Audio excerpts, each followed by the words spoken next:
Okay, aloha, my name is Ritte from the island of Molokai, and I'm here today because I wanted to say some good things about Senator He and his efforts to become Lieutenant Governor. He invited us one day to come speak at his class at McKinley High School, and we went to talk to his class and we got to know him really well. And then later on, I met him on Molokai when he moved there as a school teacher. And it was a really good relationship because we met once before because of Kaho'olawe. We decided that as community members, we wanted to teach our kids Hawaiian culture, so we started organizing the Makahiki Games. And it's been like 30 years now, and the Makahiki Games are still strong and alive on Molokai. So we planted some good seeds back then. He was really active with us, and we became a really good team. And some 30 years later, we find ourselves now on the island of Molokai in a position where we can decide what future we want. And that's because we learned how to take hold of our community and protect our community.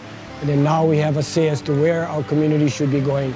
And he was a big part of it in all of that.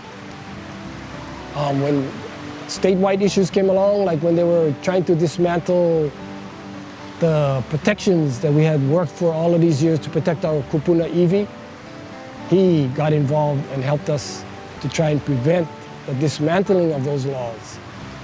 The real reason behind all of this that I'm supporting Clayton is that as a taxpayer, we have an office called a Lieutenant Governor's Office, and it's a poho office. It's not being fully utilized.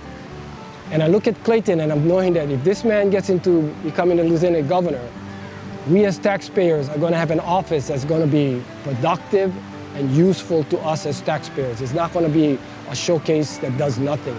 So that's the real reason I'm really supporting Clayton, because we deserve that office to be well used. If anybody's going to use that office well for the benefit of the citizens, it's going to be Clayton. I first got to know Walter Ritte when I was a school teacher at McKinley High School when he was engaged in trying to stop the bombing of Kaho'olawe. Since that time, we have remained good friends. We may not always agree on all issues, but one thing we do agree on, and that is to help the people of Hawaii to the best of our ability. We won't change in that regard. Mahalo, Walter, for endorsing my candidacy for Lieutenant Governor.